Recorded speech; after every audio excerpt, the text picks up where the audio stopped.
शिक्षा ही वो दीप है जो अज्ञान के अंधकार को मिटा सकता है। हर बच्चे को इसका प्रकाश मिलना चाहिए। ये सिर्फ एक जरूरत नहीं, हक है।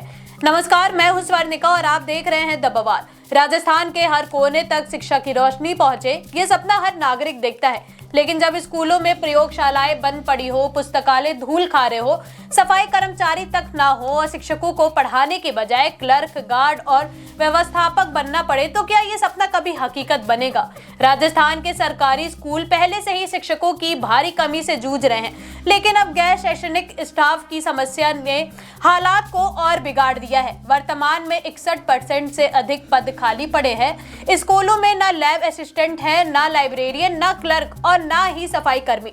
ऐसे में सवाल ये उठता है, क्या बिना बुनियादी सुविधाओं के बच्चों की पढ़ाई अपने आप हो जाएगी?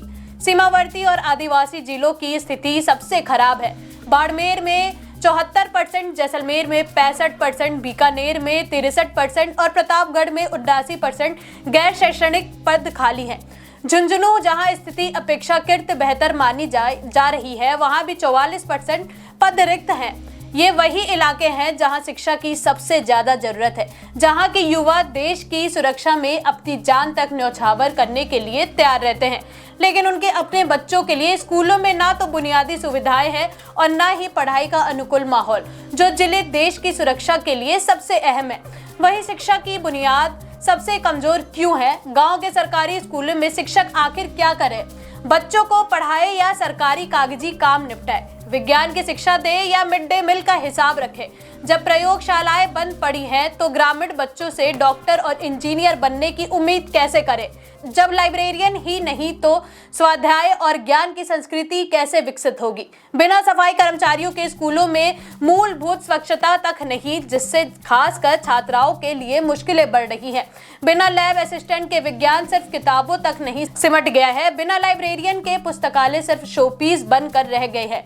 बिना सफाई कर्मी के स्कूलों की हालात बदतर हो चुकी है। शिक्षकों पर गैर शैक्षणिक कार्यों का अतिरिक्त बोझ डालकर शिक्षा की गुणवत्ता के साथ खिलवाड़ किया जा रहा है। चुनावी ड्यूटी, जनगणना, सरकारी योजनाएं की रिपोर्टिंग, मिड डे मील की देखरेख, इन सब में शिक्षकों को उलझा दिया गया है, जिससे पढ़ाई सबसे पीछे छूट गई है। क्या शिक्षा की प्राथमिकता अब सिर्फ नीतियों और भाषणों तक सीमित रह गई है?